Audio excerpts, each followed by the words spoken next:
recebo aqui no estúdio o psiquiatra e professor Sérgio Klepax, com pós-graduação em psicofarmacologia.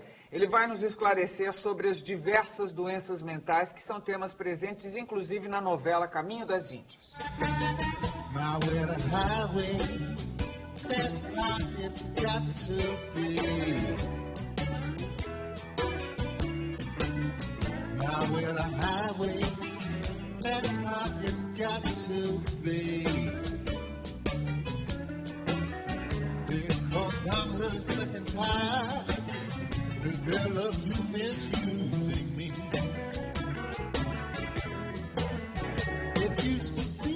Ô Sérgio, eu vou começar pelo elementar. Eu vou pedir uma definição bem clara de algumas doenças mentais e as formas como elas se manifestam. Vamos começar por uma que está na moda, horrível dizer isso, mas é atual porque aparece, está em evidência, porque está na novela. O que vem a ser a esquizofrenia? Esquizofrenia é uma doença que provavelmente acompanha o homem aí desde os primórdios, que se caracteriza por afetar 1% aproximadamente da população. A esquizofrenia ela tem um início, por vezes, bem delimitado, e ela tem uma forma de evolução típica. Tá? Às vezes a gente não consegue perceber ela no início, a gente fica na dúvida, não sabe o que significa essa característica do indivíduo, se é um jeito dele ser, se é um jeito dele agir, é uma forma de ser, mas com o tempo, com as crises e com a evolução, a gente acaba tendo certeza que se trata de um indivíduo com esquizofrenia. O que caracteriza a esquizofrenia? A esquizofrenia foi primeiro descrita por Breuer há anos atrás. Ele descrevia como a doença dos 4 As: autismo, problema com associação de ideias, alucinações, o outro eu acho que sim. Mas enfim. Esses são os sintomas. Esses conceitos mudaram um pouco. Ela se caracteriza por sintomas chamados produtivos.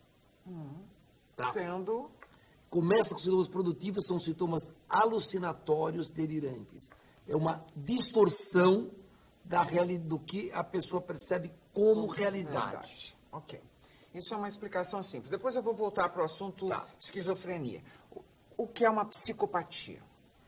Psicopatia é um termo amplo de uma pessoa que tem qualquer tipo de distúrbio. Hoje em dia a gente está trazendo esse termo em termos de o que a gente chamaria de personalidade psicopática. Seria uma pessoa que não tem esses sintomas produtivos.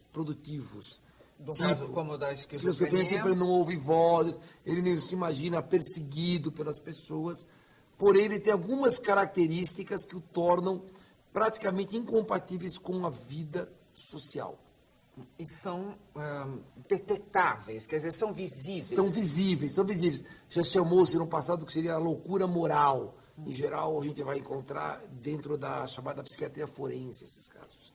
São casos, basicamente, de pessoas que têm distúrbios de comportamento que acabam se transformando na criminalidade. Okay.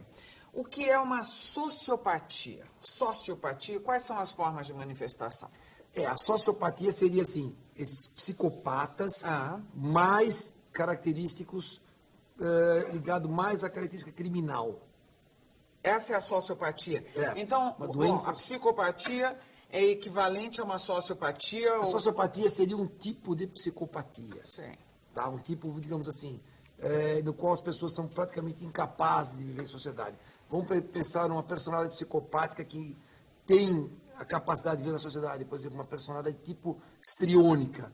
Então, apesar daquela dificuldade de relacionamento com as pessoas, ela não obrigatoriamente acaba caindo na criminalidade ou na sociopatia. Ela pode Mas tem dificuldade na sociabilização.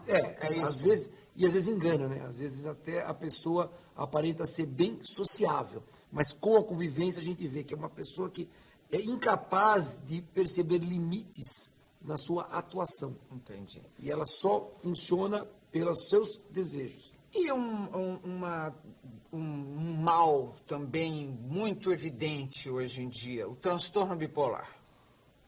Bom, É uma doença também bem característica, também tem sintomas bem característicos de serem vistos, que são a depressão e as fases de euforia. Por vezes a gente não vê, a gente não observa as fases de euforia, porque elas se traduzem como uma melhora da depressão, que a pessoa está feliz porque não tem mais depressão, e então a gente chamaria isso de uma hipomania.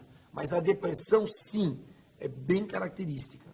Não preciso... É grave. Não, eu estou dizendo, porque transtorno bipolar, eu, por exemplo, tenho momentos em que eu estou muito aborrecida e daqui a pouco eu estou lá ótima. Eu não posso confundir isso com transtorno bipolar, a não ser que eu tenha esse tipo de reação à vida, ao cotidiano, em volume, em intensidade extrema, é isso? Não, vou explicar. O que caracteriza uma doença é assim, se você sofreu um grave trauma, você pode até ter uma depressão, vai ter uma depressão, que teria até um sentido esse sintoma, tá? Como uma adaptação grave a uma situação de vida.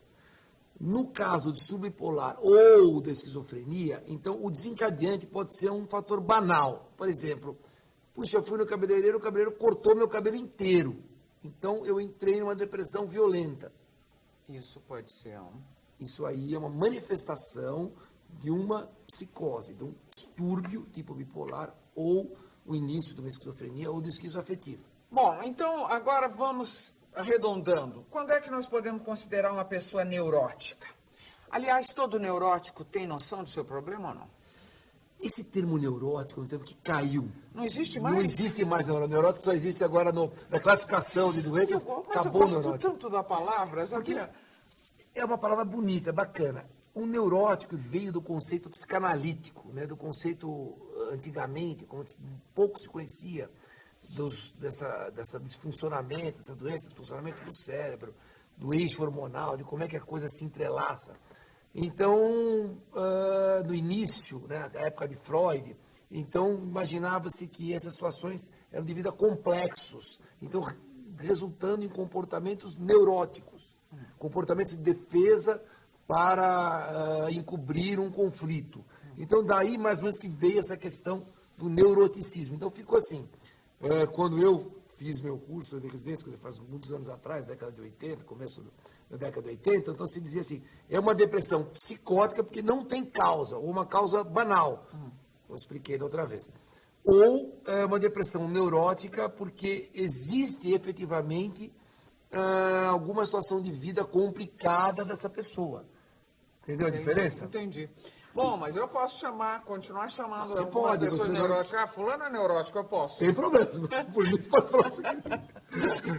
Você não pode diagnosticar porque essa situação existe. Não é um diagnóstico, mas é uma pequena observação. Você não precisa fazer diagnóstico. Cara, é neurótico. Você vai fazer diagnóstico para você mesmo, em geral, né? Isso aí, minhas conclusões. Suas conclusões. O meu entrevistado é o psiquiatra e professor Sérgio Klepax. Nós falamos sobre doenças mentais nas sociedades contemporâneas. Continuaremos falando sobre esse tema logo depois do intervalo.